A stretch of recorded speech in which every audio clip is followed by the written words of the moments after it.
si Tito Alden. Yeah. To come with you. Oh, you talk to Tito Alden. Okay? Okay. Eh, you're shy naman eh. Don't be shy kay Tito Alden, okay? Okay? Okay? Hello Kathleen fans! So ito na nga, ang dami nating items sa vlog na ito mga kasambreros. So pinakauna nga ito, no? Si Sir Alden may nagpost na random biker din po na kasama nila, no? So kung pa yung ruta nila ay sa Antipolo, no? Biyaheng pang Antipolo or pa Antipolo mga kasambreros. Tapos ingat lagi tisoy man. So ba't kaya parati sa Antipolo, no? Parang nagtataka ako mga kasambreros, yung totoo, baka bumisita at saka pumunta, masilayan ang Casa Bernardo, no mga kasambreros. So yan ang unang theory ng mga Cathletics mga kasambreros. So kung kaya pala nahilig sa bike, no, kasi jogging okay lang, okay, pero yung bike kasi para mabili madali maka-access. So bahala na tayo maging delulu dito mga kasambreros, basta happiness na lang natin ay choice natin maging happy mga kasambreros. So sobrang sobrang kulit at saka sobrang nahilig ni Paps Alden sa bike. Tapos ito na Pantipolo, parang napagtatagpi-tagpi natin mga kasambreros. And then ito, sobrang kulit ito mga kasambreros kasi mamaya na kay Ma'am Catherine. Ayan, so mamaya na kay Ma'am Catherine mga kasambreros.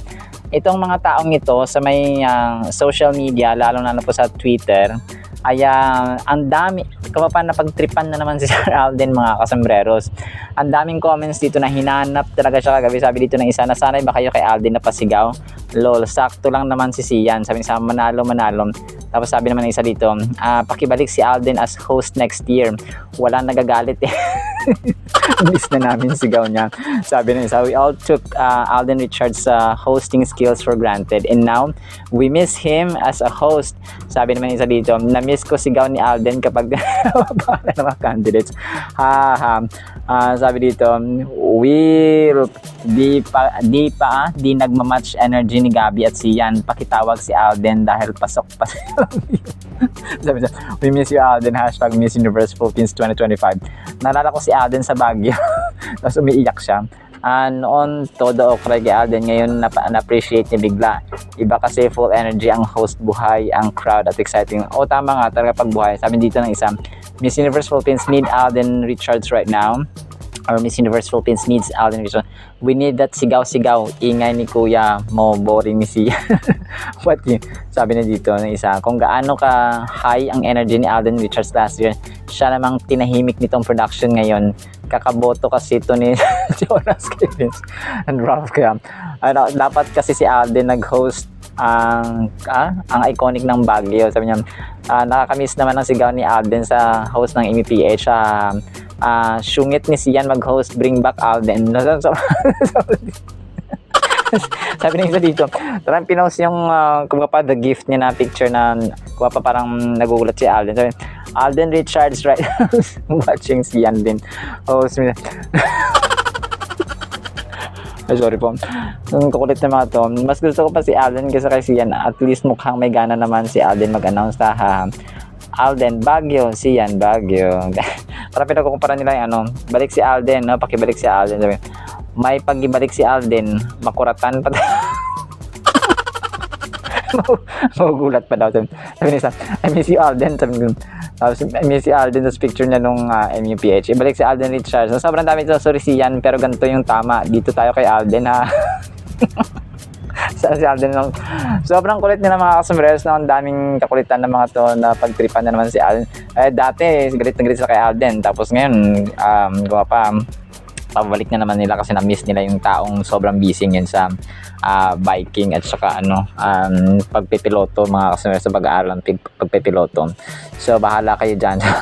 So kay Ma'am Catherine naman tayo mga kasambreros. So sobrang ganda ng ginawa ng Kathleen fan dito. yung ano, para siyang Diyosa dito mga kasis, no, kulay blue na flower yung kanyang background, tapos yung kanyang suot din ay kulay blue. Sobrang ganda. Tapos itong black, ay parang ano siya, parang Diyosa mga kasis, isa glow up lang talagang kailangan. No, sobrang, kung ikaw babae tapos makita mo to, talagang mainggit ka at saka mapapasana all ka na lang talaga, mapapawaw ka sa ganda ng mga kumapa ng tunay na dalagang Pilipina at saka pambansang morena mga kasombreros. And then ito, si Alora ay nag-compile ng kanyang April dump, yung kanyang managawa sa April mga kasombreros. And syempre, hindi mawawala ang kanyang best friend na si Ma'am Catherine mga kasombreros, doon nga sa kanilang kumaga pa kanilang Star Magic Ball mga kasombreros sa ABS-CBN. Pero sobrang dami niyang ganap, no, na minsan na hindi kasama si Ma'am Catherine. Tapos meron pala kasama niya rin sila Ma'am Angelica Panginiban, si G. Romanio, hindi dito si G. Romanio, sila Melay Cantiveros, no, yung sa dito sila Chi Filomeno at saka si Bel Mariano dun sa may kumbaga pa si may Entrata, sa may Star Magic Ball, si Cal Echari, and so on, si Ma'am Ann Curtis. So Maha Salvador, talagang ano, inaabangan ko dito maging kasama niya parati si ano, si kumbaga pa si Catherine mga kasombreros. So April Energy ang nakalagay dito. And then ito, sobrang kulit ito, yung baby niya, no, ni Sir Mauro at saka ni Ma'am Marlene Capones, no, hinahanap si Avi, ang pangalan nito.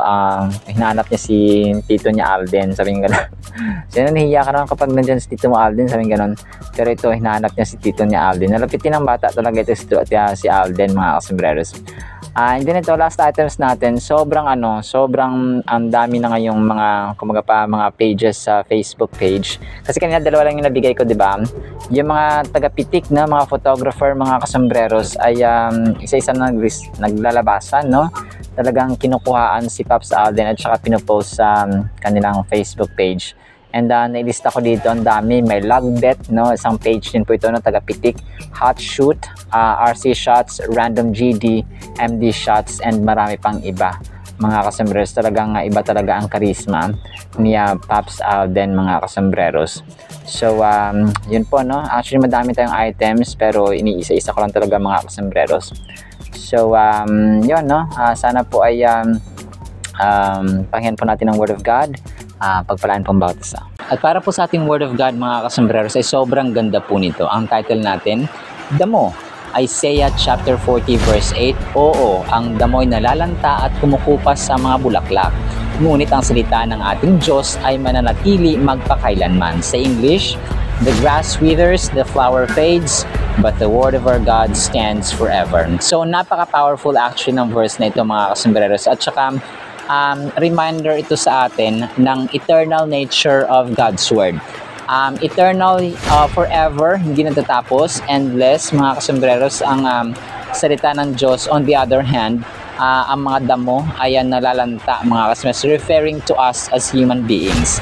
So, hina-highlight nito yung enduring truth, no? At saka reliability ng scripture or ng word ng Panginoon na paano nagsistand siya sa test of time at nagre-remain siya na unchanged despite the passing of generations.